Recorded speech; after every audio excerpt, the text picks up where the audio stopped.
vez más, hermanos, vamos de nuevo a Colosenses, capítulo 3, versículo 12. Vamos a leer el texto. Epístola de Pablo a los Colosenses.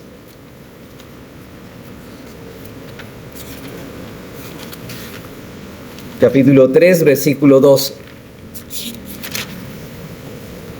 Vestidos pues como escogidos de Dios, santos y amados, de entrañable misericordia, de benignidad, de humildad, de mansedumbre, de paciencia. Sigamos leyendo, soportándonos unos a otros y perdonándonos unos a otros, si alguno tuviere queja contra el otro, de la manera que Cristo os perdonó, así también hacedlo vosotros. Y sobre todas las cosas, vestidos de amor, que es el vínculo perfecto. Y la paz de Dios gobierne en vuestros corazones, a la que asimismo fuisteis llamados en un solo cuerpo, y sed agradecidos.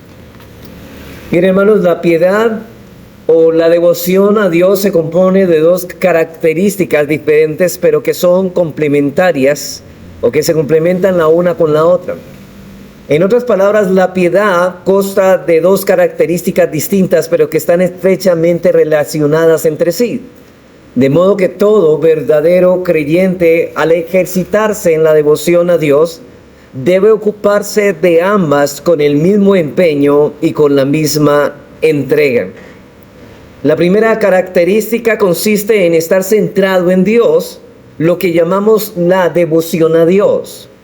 La segunda es ser semejantes a Dios, lo que llamamos el carácter cristiano. La primera, vuelvo a reiterarla, característica consiste en estar centrado en Dios, lo que llamamos la devoción a Dios. Y la segunda es ser semejantes a Dios, lo que llamamos carácter cristiano. El carácter piadoso fluye de la devoción a Dios, o el carácter cristiano emana de la devoción a Dios y confirma de forma práctica la realidad de esa devoción. De la devoción a Dios es donde surge la conformidad al carácter de Cristo. Y esta conformidad al carácter de Cristo es la evidencia práctica de una vida centrada en Dios. Es decir, cuando nosotros vivimos en devoción a Dios, vivimos una vida que está centrada en Dios. Y esa vida que se centra en Dios comienza a movernos y a fluir una vida donde el cristiano, donde el carácter cristiano es manifiesto, es expresado en nuestra práctica. Es decir, esas cualidades que pertenecen a Dios las imitamos y comienzan a fluir debido a nuestra vida de devoción, es decir, a una vida centrada. Es decir, podemos expresar reverencia hacia Dios, podemos elevar nuestros corazones en alabanza a Él, pero demostramos la realidad de nuestra devoción a través de nuestro sincero deseo de ser como Él es. Es decir, hermanos, ¿se acuerdan los elementos de la devoción? Amamos a Dios, tememos a Dios, pero deseamos ser como Él. Al desearlo a Él, también deseamos ser como Él es.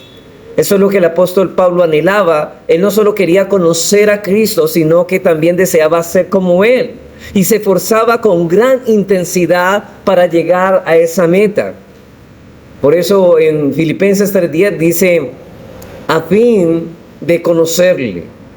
Y aquí no solamente está hablando de un conocimiento, no solamente intelectual, sino también experimental del corazón. Y sigue diciendo él, y el poder de la resurrección y la participación de sus padecimientos, llegando a ser semejante a él. Noten de que él habla a fin de conocerle, pero ese es el deseo, pero también llegando a ser semejante a él en su muerte. Si en alguna manera llegase la resurrección de entre los muertos, no que lo haya alcanzado todo ya, ni que ya sea perfecto, sino que prosigo por ver si logro hacer aquello por lo cual también ha sido por Cristo Jesús. Hermanos, yo mismo no pretendo haberlo alcanzado ya, o ya alcanzado, pero una cosa hago, olvidando ciertamente lo que queda atrás y extendiéndome a lo que está delante. Prosigo a la meta al premio del supremo llamamiento de Dios en Cristo Jesús. Así que cuando Pablo expresa este ardiente deseo de conocer a Cristo, tiene en mente no solo, ni aún principalmente el aprender y saber ciertos hechos referentes a Cristo, sino especialmente ser semejantes a Cristo.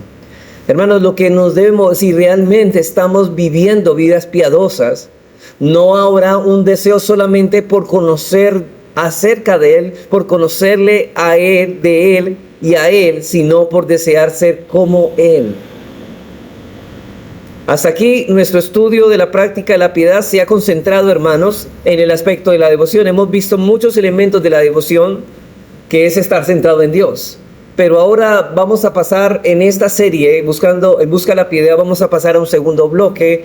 Y ahora nos vamos a concentrar no tanto en la devoción, sino, aunque está relacionado con la devoción, nos concentraremos en la semejanza con Dios, en el deseo de conformarnos al carácter de Cristo.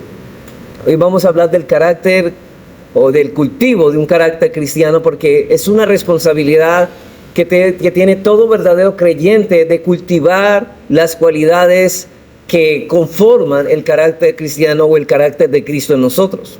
La pregunta es, ¿cuáles son las características que distinguen a una persona piadosa? ¿Qué rasgos identifican a una persona que vive centrada en Dios? Es decir, ¿cómo puedo saber realmente en la práctica que esta persona vive una vida centrada en Dios? Un buen punto de partida lo hallamos en la lista de las cualidades que Pablo llama el fruto del Espíritu Santo. De hecho, son cualidades que describen el carácter de Cristo en Gálatas 5, 22 y 23, que dice, mas el fruto del Espíritu, porque es el Espíritu Santo quien forma el carácter de Dios en nosotros, dice, mas el fruto del Espíritu Santo es amor, gozo, paz, paciencia, benignidad, bondad, fe, mansedumbre, templanza. Y aunque parezca obvio, hermanos, no era la intención de Pablo limitar las cualidades de ese fruto del Espíritu a esta lista. No es solamente lo que está aquí en esta lista, las cualidades que describen el carácter de Cristo. Hay mucho más a lo largo de las Escrituras.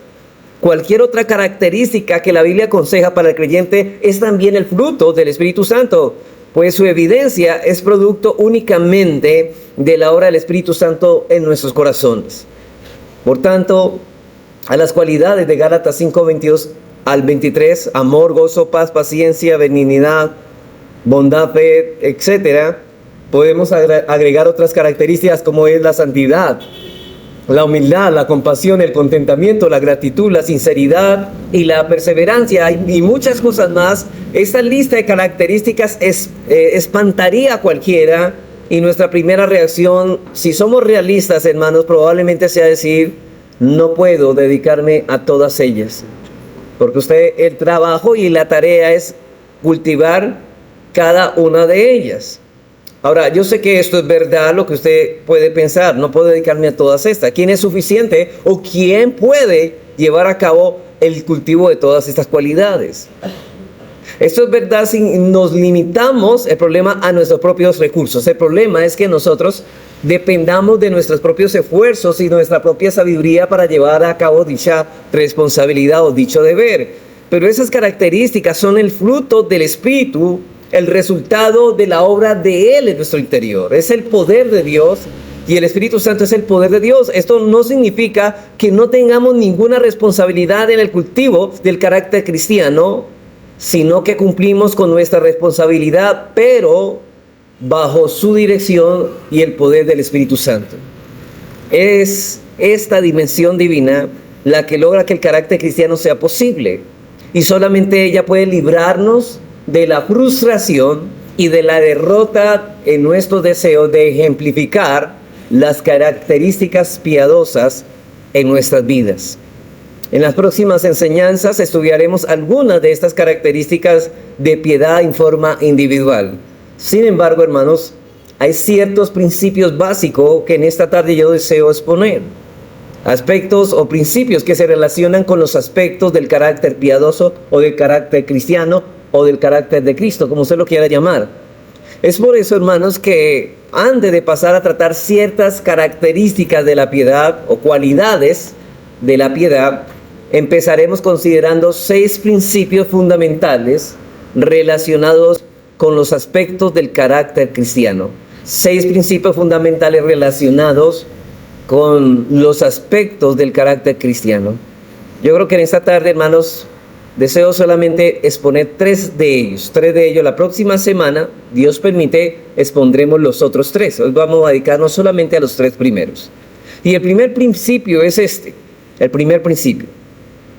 El principio del carácter cristiano piadoso es que, en primer lugar, la devoción a Dios constituye la única motivación aceptable para las acciones que agradan a Dios. La devoción a Dios, ese es el primer principio. La devoción a Dios constituye la única motivación aceptable para las acciones que agradan a Dios. Ustedes recuerdan que la devoción a Dios se compone de 3 elementos que sin ellos no hay devoción: temor de Dios, amor de Dios y deseos por Dios. O sea que cada vez que nosotros estemos obedeciendo cualquier orden o mandamiento del Señor, debemos hacerlo en temor y en amor y en deseos por Dios. De lo contrario, lo estamos haciendo con una motivación incorrecta. Es decir, hermanos, que la devoción a Dios es la única motivación por la que nuestras acciones se convierten en algo agradable a Dios. Nuestra obediencia es agradable siempre y cuando esté motivada por motivos correctos, y esos motivos correctos provienen de una devoción a Dios, de una vida centrada en Dios.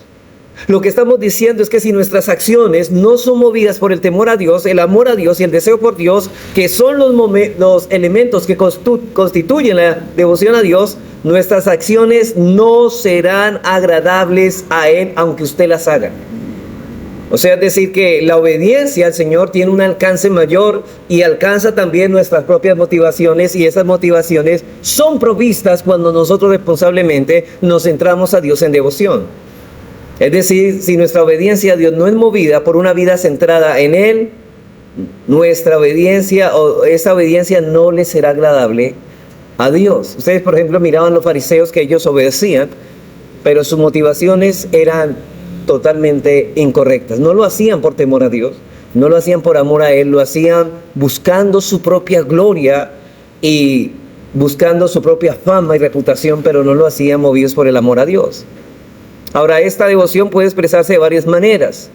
Puede ser que tengamos un sincero deseo de agradar a Dios o de glorificarle. Puede ser que hagamos o dejemos de hacer alguna acción porque amamos a Dios o porque sentimos que Él es digno de nuestra obediencia. Pero nuestra motivación puede expresarse de cualquier manera. Pero si está centrada en Dios, será el resultado de nuestra devoción a Él y le será aceptable. Desgraciadamente, hermanos, con frecuencia nuestros motivos son egoístas.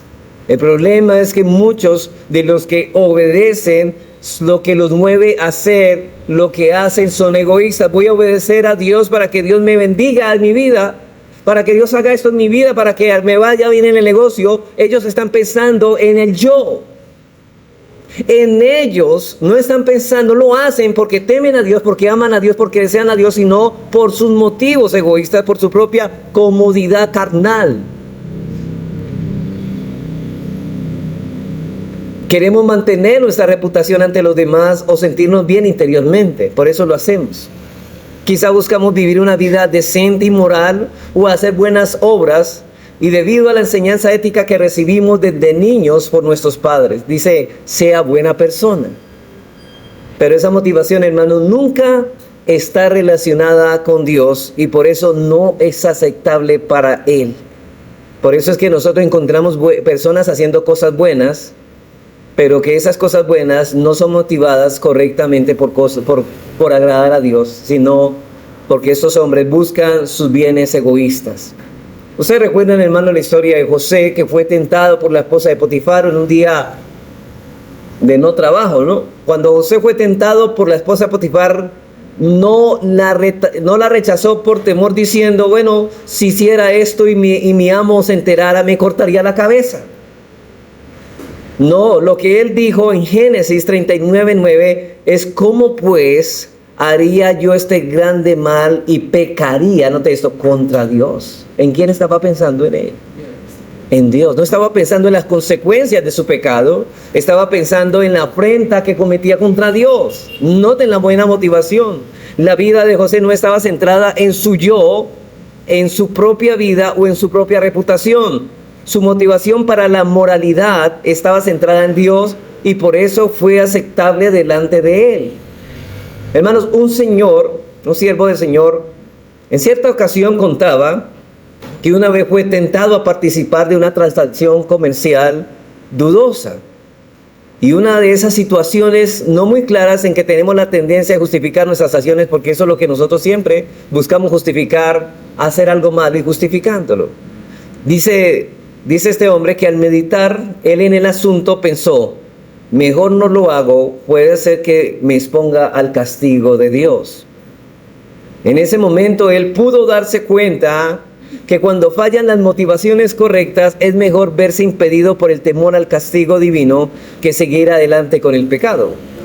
Pero hermanos, esa no es la motivación correcta. No es evadir el castigo. Cuenta él que en aquella situación el Espíritu Santo le ayudó y pensó en su interior, ya que el temor al castigo de Dios no constituye una motivación digna a la verdadera razón para no hacer esto, que Dios es digno de mi conducta más honorable. Así que él dice, yo más bien me moví en temerle a Dios. Y el Espíritu Santo le ayudó a reconocer su egoísmo de su motivación original y a enfocar correctamente su motivación en Dios.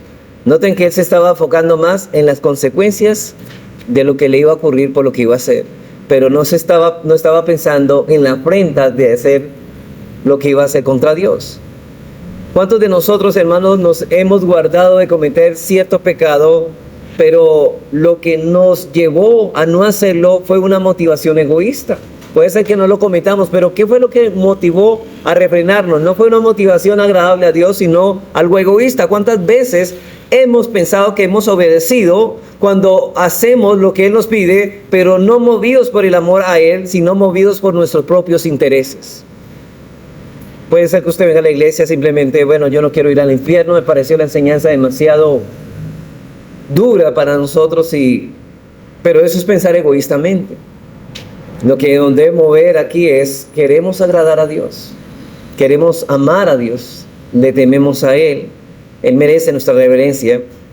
Cuando Dios le ordenó a Abraham que ofreciera a Isaac en sacrificio, estaba probando la motivación de Abraham. Cuando estuvo el cuchillo de Abraham, antes de que diera el golpe, le dijo a Abraham en Génesis 22:12, le dijo, ¿sabe qué le dijo Dios a Abraham? Ya conozco que temes a Dios, por cuanto no me rehusaste tu hijo, tu único. ¿Qué es lo que movió a Abraham a hacer tal cosa? El temor de Dios. Lo que motivó a Abraham para seguir adelante con aquel supremo acto de obediencia fue el temor de Dios que tenía. Generalmente asociamos la obediencia de Abraham con su fe, pero la fe le capacitó para ofrecer a Isaac como sacrificio, pero fue el temor de Dios lo que lo motivó. Y esta motivación divina fue la que el Señor vio, aceptó y ponderó. Ahora, al mirar en el Nuevo Testamento vemos que se recalca una y otra vez esta motivación divina. Jesús enseñó que toda la ley y los profetas dependen de los mandamientos de amar a Dios y amar al prójimo. De amar a Dios. Ahora, usted dice, bueno, luego no son 10, aquí presenta 2 mandamientos. Cuando hablamos de los 2 grandes mandamientos, estos 2 grandes mandamientos son los que engloban todo el decálogo, pero ahí lo importante, que esos 2 grandes mandamientos implican el móvil que nos debe llevar a obedecer los mandamientos. ¿Y cuál es? Dice los profetas, por ejemplo, aquí Jesús enseñó que toda la ley depende de estos 2 mandamientos. Mateo 22, 37 al 40. Jesús le dijo, amarás al Señor tu Dios con todo tu corazón y con toda tu alma y con toda tu mente. Ese es el primero y grande mandamiento, y el segundo es semejante, amarás a tu prójimo como a ti mismo. De estos 2 mandamientos depende toda la ley y los profetas. Vuelvo a repetir la cita, es Mateo 22, 37 al 40. Ahora, no solo él estaba enseñando que estos 2 mandamientos del amor resumen todo el resto de los mandamientos más específicos. Noten lo que estoy diciendo.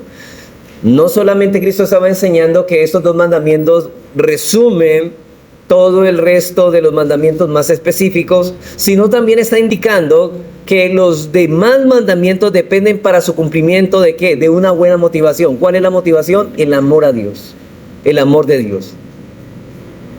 El miedo a las consecuencias puede evitar que cometamos ciertos hechos externos como el asesinato, el adulterio, pero solo el amor nos guardará de cometer el asesinato, el adulterio en nuestros corazones. No es el miedo. El miedo a las consecuencias puede evitar esto. Pero el que nos lleva a guardar los mandamientos de manera agradable como Dios quiere es el amor. Es decir, todo lo que debemos hacerlo movido por el amor. En 1 Corintios 10:31, el apóstol Pablo nos dice que hasta el comer y el beber deben hacerse para la gloria de Dios. Mire la motivación, para la gloria de Dios. Alguien ha observado que no hay nada más común y rutinario para nosotros que comer y beber. Sin embargo, aún esto debe llevarse a cabo con la motivación correcta. Hasta en el comer debemos glorificar a Dios. ¿Y sabe qué? Estamos agradecidos con Dios por lo que Dios nos da. Estamos pensando que con la fuerza, los nutrientes que esos alimentos nos dan, estamos pensando en honrar a Dios con nuestras fuerzas y servirle a Él. Porque si no es así, entonces estamos pensando de una manera egoísta. Pablo exhorta en Colosenses 3:22 a los esclavos a obedecer a sus amos por temor al Señor. Noten en Colosenses 3:22, siervos, obedeced en todo a vuestros amos terrenales, no sirviendo al ojo como los que quieren agradar a los hombres, sino con corazón sincero, temiendo a Dios. No lo hagan por agradar a los hombres, háganlo por temor a Dios. Esta es la actitud, la motivación correcta. Todos debemos someternos a la autoridad humana por causa del Señor.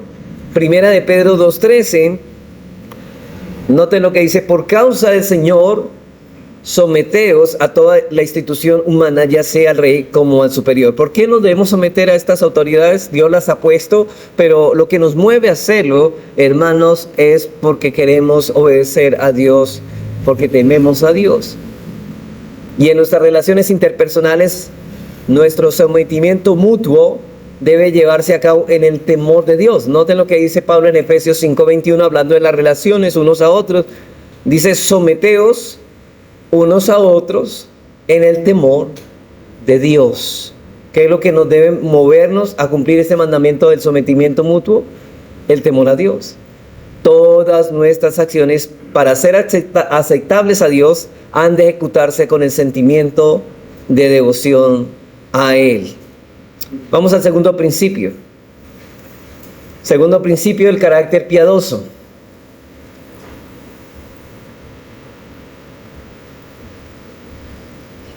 Para poder, el poder para vivir la vida piadosa proviene del Cristo resucitado. El poder para la vida piadosa proviene del Cristo resucitado. En el primero tocamos la motivación correcta de nuestra obediencia a Dios. Pero aquí estamos hablando del poder para vivir la vida piadosa proviene del Cristo resucitado. Pablo dijo respecto a su ministerio, dijo en 2 Corintios 3:5 que nuestra competencia proviene de Dios.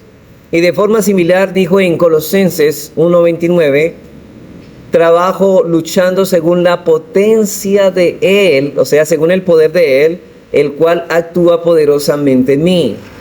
Es decir, Pablo entendía que todo lo que hacía, no solamente para vivir unas vidas piadosas y agradables y conformarse al carácter de Cristo, para que vivir esa vida conforme al carácter de Cristo, no solamente eran necesarias las actitudes o las motivaciones, sino que necesitaban pararse en el poder de Dios. Asimismo, él habló de su capacidad para contentarse en cualquiera que sea su situación. Filipenses 4:13, todo lo puedo en Cristo que me fortalece. Pero el todo lo puede en Cristo. Sustentas lo que va a hacer en el poder de Cristo. Ahora bien, cuando nosotros leemos todo lo puedo en Cristo que me fortalece, puede surgir algún malentendido. Y la pregunta es ¿por qué? Porque algunos leen esa frase en el contexto del servicio cristiano. Es como si Pablo estuviera diciendo en las mentes de algunos: yo podría hacer cualquier servicio para Dios porque el Señor me capacita para ello. Pero no es de eso que está hablando el apóstol Pablo. Pablo no está hablando del servicio cristiano, más bien Pablo está hablando aquí del poder que Cristo confiere a un cristiano para poder salir victorioso de cualquier situación. Él está hablando de esa capacidad que Cristo le da a un creyente para manifestar, note eso, el carácter cristiano en medio de cualquier situación. Es decir, nosotros estamos conformándonos al carácter de Cristo, debemos vivir unas vidas centradas en Cristo, pero a la vez debemos ampararnos en el poder de Cristo. No está hablando del servicio cristiano, está hablando del carácter cristiano sustentado en el poder de Dios. Y es muy probable, hermanos, que Dios en su llamamiento soberano y en la preparación de Pablo para su tremenda tarea lo haya dotado de más cualidades nobles y fuerza y de carácter que cualquier otra persona. Pero Pablo siempre atribuyó su fuerza espiritual y su logro, ¿sabe a quién? Al poder de Dios. Todo lo puedo en Cristo. Yo no lo podría hacer nada que tenga que hacer para la gloria de Dios sin el poder de Dios. O sea que debemos hacerlo con la motivación correcta y en el poder de Dios. ¿Ustedes recuerdan una definición que dimos de las buenas obras? ¿No las ven ahí implicadas? Conforme a la voluntad de Dios, en el poder de Dios, motivados por el amor a Dios, y aquí añadimos por el temor a Dios y el deseo por Dios para su gloria. Una vez oí decir a alguien: cuando hago algo mal, soy yo el que tiene la carga de la culpa, pero cuando lo hago bien, es Dios quien recibe el crédito. Y es verdad, hermanos, todo lo malo en nosotros somos nosotros, todo lo bueno en nosotros es Dios en nosotros. Esta persona que dijo eso se estaba quejando, pero lo que decía era correcto. Por cierto, no podemos culpar a Dios por nuestros pecados, pero solo Él nos puede dar el poder espiritual para que llevemos vidas piadosas. Así como la fuente del poder para la devoción es Cristo, también el medio para experimentar dicho poder es a través de nuestra relación con Él. Y esta verdad es la esencia de la enseñanza de Jesús. ¿Se acuerdan la vid verdadera? Los pámpanos en el Evangelio de Juan 15, en capítulo 15, solamente permaneciendo en Él podremos llevar fruto de un carácter piadoso. Ahora, noten, cuando hablamos de permanecer en Él, estamos hablando de devoción, una vida centrada en Él. Y cuando vivimos centrados en Él, producimos fruto, y el fruto es el carácter piadoso. Dice el Señor Jesucristo en Juan 15, 5, permaneced en mí y yo en vosotros. Como el pámpano o las ramas no pueden llevar frutos por sí mismo, si no permaneciese en la vid. Así tampoco vosotros, si no permanecéis en mí. Yo soy la vid, vosotros los pámpanos, las ramas. El que permanece en mí y yo en él, este lleva mucho fruto. Pero note lo que dice el Señor Jesús: porque separados de mí, nada podéis hacer. O sea, separados de la fuente de poder, nada podemos hacer. No podremos recultivar o no podemos desarrollar esas cualidades del carácter cristiano.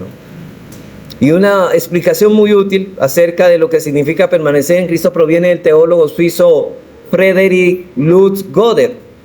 Él dice lo siguiente: permanecer en mí expresa el acto continuo mediante el cual el cristiano deja de lado toda cosa que pudiera ganar con su propia sabiduría, su fuerza y su mérito para recibir todo de Cristo. Vuelvo a repetir eso. Él dice: permanecer en mí expresa el acto continuo mediante el cual el cristiano deja de lado toda cosa que pudiera ganar con su propia sabiduría, su fuerza, su mérito para recibir todo de Cristo. Es como describía Pablo: para mí el vivir es Cristo, en Cristo. Y Colosenses 2, 6, 7 dice el apóstol Pablo acá: por tanto, de la manera que habéis recibido al Señor Jesucristo, noten eso, andad en Él, arraigados y sobreedificados en Él y confirmados en la fe. Ahora, el contexto de esta declaración es que toda la sabiduría y el poder para vivir la vida cristiana, ¿en dónde se encuentra? Se encuentran en Cristo y no en la filosofía de los hombres, ni en moralismos. Es por eso que Pablo exhorta en los versículos 2 al 4 y 8 al 10 de Colosenses 2 lo siguiente. En los versículos 2 al 4 dice, para que sean consolados sus corazones, unidos en amor, hasta alcanzar las riquezas de pleno entendimiento, a fin de conocer el misterio de Dios el Padre y de Cristo, en quien están escondidos todos los tesoros de la sabiduría y del conocimiento.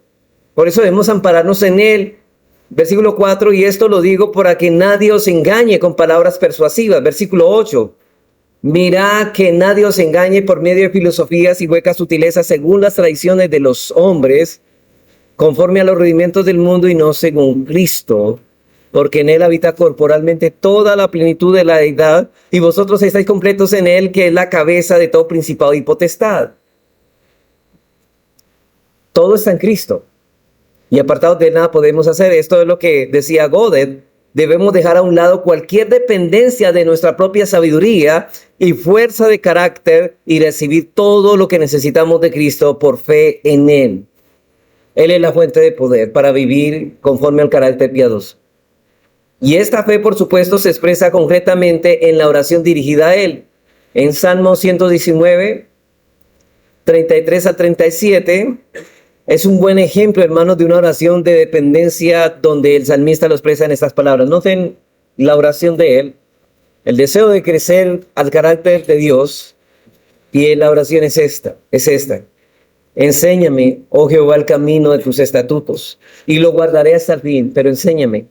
Dame entendimiento y guardaré tu ley, y la cumpliré de todo corazón. Guíame por la senda de tus mandamientos, porque en ella tengo mi voluntad. Inclina mi corazón a tus testimonios y no a la avaricia. Aparta mis ojos que no vean vanidad. Avívame en tu camino. Lo que el salmista está expresando es, sin la ayuda de Dios, no podré hacer lo que tengo que hacer.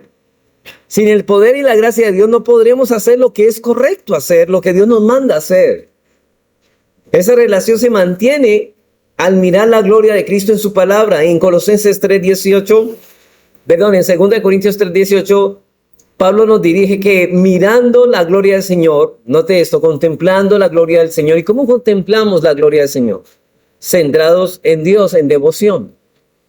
En oración buscando su palabra, buscando el conocimiento de Él.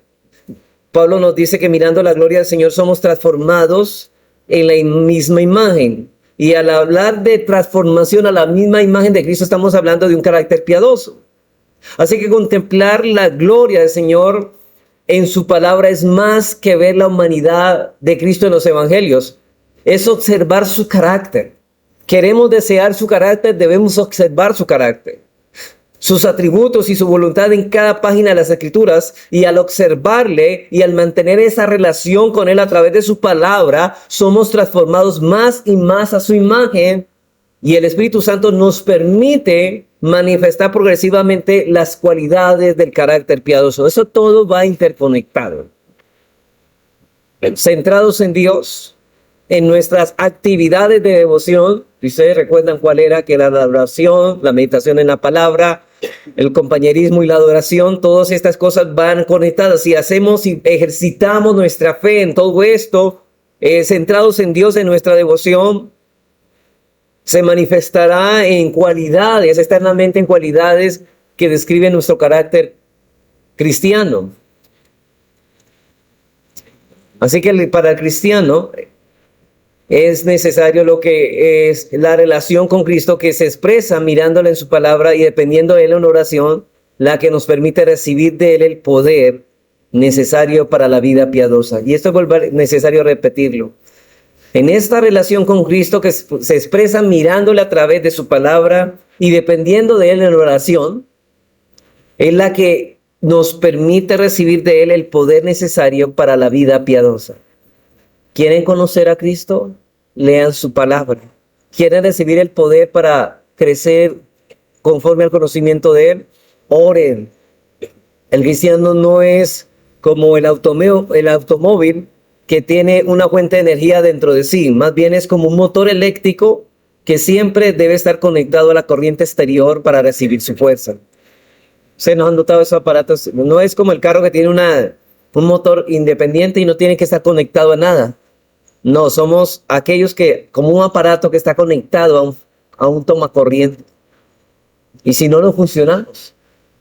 Así que nuestra fuente de energía es el Cristo resucitado y hemos de permanecer conectados a Él, mirándole en su palabra y dependiendo de Él en oración. Esto nos lleva a nuestro tercer principio y último.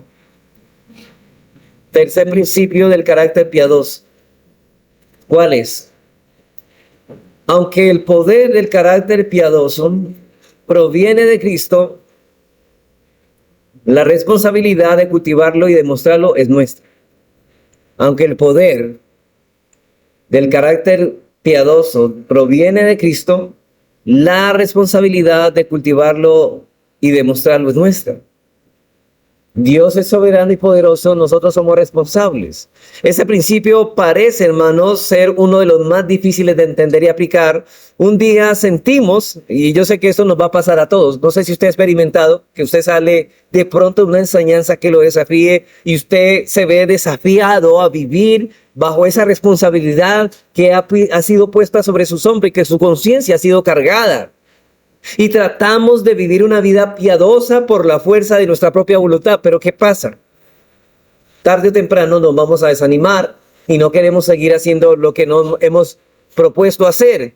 Pero al día siguiente, comprendiendo la inutilidad de confiar en nuestros mismos esfuerzos, en nosotros mismos, entregamos todo a Cristo y abandonamos la responsabilidad que nos corresponde según la Biblia. Es decir, pasamos al otro extremo. Noten esto.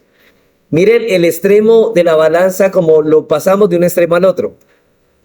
Una vez queremos hacer todo sin la ayuda del Señor Jesucristo, ¿cierto? Señor, ahora voy a obedecer estos mandamientos, voy a esforzarme, voy a orar, voy a levantarme temprano, voy a buscar esta hora, voy a buscar este tiempo para leer la Biblia y está bien. Pero, hermanos, necesitamos depender de Dios para poder llevar a cabo esta obediencia. Pero por otro lado, como lo hicimos en nuestras propias fuerzas, ¿qué terminamos haciendo? Entregándole todo a Cristo y ahorita no hacemos nada. Ese es el otro punto. Esperemos que el Señor haga. Entonces, debemos aprender, hermanos, que la Biblia enseña responsabilidad total, pero también dependencia total en todos los aspectos de la vida cristiana. Debemos esforzarnos, hermanos, por cultivar en nuestro corazón un carácter piadoso, pero conscientes de que si no dependemos del poder del Señor, todo será inútil. Nos amparamos en el poder de Cristo, pero sin dejar de lado nuestra responsabilidad de ocuparnos en el ejercicio de nuestra devoción a Dios. Ustedes no sé si han escuchado de las personas pietistas. Y eso hay muchas personas que predican esa falsa enseñanza del pietismo. Aquellos que dicen, bueno, yo voy a estar orando y voy a esperar que el Señor de un momento a otro haga su obra mágica en mí. Y ellos asumen de que en cualquier momento, sin nada y sin menos, ellos aparecerán siendo piadosos. Pero hermanos, eso no es bíblico. Ellos enseñan que no hay nada que el cristiano pueda hacer para cultivar el fruto del Espíritu en su vida. Eso es toda obra del Espíritu Santo, pero esta declaración no presenta un justo balance de las verdades bíblicas, ya que a lo largo de las Escrituras siempre encontramos que por un lado, apartados de Dios, nada podemos hacer, y por otro lado, que nosotros somos responsables de hacer lo que se nos pide hacer. Por un lado, se nos manda a esforzarnos con temor y con temblor de nuestra salvación, y por otro lado, Dios es el que pone el querer como el hacer de su buena voluntad. Pero las dos cosas están una con la otra. Por cierto, las cualidades que describen el carácter cristiano, la Biblia nos manda a que las expresemos. Se nos ordena amar, regocijarnos, vivir en paz entre nosotros, etc. Pero esos mandamientos son responsabilidad nuestra. Dios no va a obedecer por nosotros. Nosotros somos los que tenemos que obedecer. Ahora, Dios, como decíamos en cuanto a la fe, Dios es quien nos da la fe, ¿cierto? Pero nosotros somos los que debemos creer. En este caso, hermanos, nosotros sabemos que debemos hacer lo que Dios nos manda hacer, pero sabiendo que sin la ayuda de Él nada podremos hacer. Así que ya hemos visto que Timoteo era responsable de ejercitarse para la piedad, debía buscar activamente la misma. Y cuando Pablo describe su propia búsqueda de una vida santa, utiliza verbos vigorosos, como por ejemplo, prosigo o extendiéndome. En Filipenses 3, 12 al 14, esas palabras pintan el cuadro de el esfuerzo intenso que hace el apóstol Pablo y comunican con la fuerza el sentimiento de Pablo acerca de la responsabilidad personal. Ahora, la solución de estas dos declaraciones aparentemente contradictorias parece una paradoja de que somos totalmente responsables y totalmente dependientes. Se encuentra en Filipenses 2, 12 al 13, el texto que acabé de citar. Dice: por tanto, amados míos, como siempre habéis obedecido, no como en mi presencia solamente, sino mucho más ahora en mi ausencia, ocupados de vuestra salvación con temor y con temblor. Y noten las dos actitudes correctas: temblor, temor. Hay temor de Dios. Pero noten, está haciendo estas cosas, se está esforzando, está haciéndolas así, y de la manera correcta, sí, con temor. Pero porque Dios es el que produce el querer como el hacer, por su buena voluntad. Ahora, comentando de este pasaje, el profesor W.J. Mueller dice lo siguiente: el creyente está llamado a la autoactividad, a la búsqueda activa de la voluntad divina, a la promoción de la vida espiritual en su interior, a la comprensión de los valores de la vida cristiana y a la aplicación personal de la salvación. Ahora, hermanos, si nos detuviéramos aquí respecto a lo que él dice, parecería que estamos limitados a nuestros propios recursos, pero nuestra propia fuerza de carácter y de voluntad. Pero Pablo no se detiene en nuestra responsabilidad, sino que dice: porque Dios es el que produce en nosotros el querer como el hacer. El poder espiritual que nos permite aplicarnos al cultivo de esas cualidades del carácter cristiano proviene ¿de quién? De Dios, quien produce en nosotros tanto el querer y el deseo y la capacidad para hacer estas cosas. Mire que Dios pone el deseo. Hermanos, si usted está orando, por ejemplo, por querer ser un hombre agradable a Dios, Dios va a poner el deseo por querer ser agradable. Y va a bendecirlo con las facultades para que usted sea agradable. No solamente pone el deseo en usted por buscar eso, sino que pone también, hermanos, esas bendiciones a su alcance, la capacidad. Es quien produce en nosotros tanto el querer como el hacer. En el siglo XIX, el pastor holandés de la iglesia reformada, George Beathuns, lo expresó así. Dice él: por tanto, aunque crezcamos en la vida cristiana, por la gracia divina, es nuestro deber crecer en la gracia. Note esto: por tanto, aunque crezcamos en la vida cristiana por la gracia divina, es nuestro deber crecer en la gracia. Además, la calidad de la gracia es tal que, aunque es poder que viene de Dios, nosotros debemos utilizarla. ¿Se ve el balance que él habla? Es por un lado nuestro deber, por otro lado Dios obrando en nosotros. Nosotros debemos utilizarla. La gracia no otorga ninguna facultad nueva, pero fortalece las facultades que ya poseemos. Por eso los frutos del Espíritu son cualidades y acciones del hombre renovado, y eso es necesario recalcarlo. Solamente el cristiano puede tener estas cualidades, necesita cultivarlas. Pero él dice: por eso los frutos del Espíritu Santo, del Espíritu, son cualidades y acciones del hombre renovado que no se producen sin él, sino a través de él. Recordemos siempre, hermanos, nuestra completa dependencia del Espíritu de Dios, pero recordemos siempre también nuestro deber de permanecer en las buenas obras. Tanto una cosa como la otra. Recordar que dependemos de Dios, recordar que tenemos la responsabilidad de agradar a Dios, pero en su ayuda. Conclusión, hermanos. Entonces hemos visto tres principios fundamentales que nos ayudarán a la hora de cultivar en nosotros las cualidades del carácter de Cristo. En primer lugar, miramos, el primer principio es del carácter piadoso, que es que la devoción a Dios constituye la única motivación aceptable para las acciones que agradan a Dios. El segundo principio que vimos fue el del carácter piadoso, es que el poder para la vida piadosa proviene del Cristo resucitado. Y en último lugar, miramos que el principio del carácter piadoso es que aunque el poder del carácter piadoso proviene de Cristo, la responsabilidad de cultivarlo y demostrarlo es nuestra. La próxima semana, hermanos, miraremos nuestros otros 3 principios. Vamos a orar, hermanos.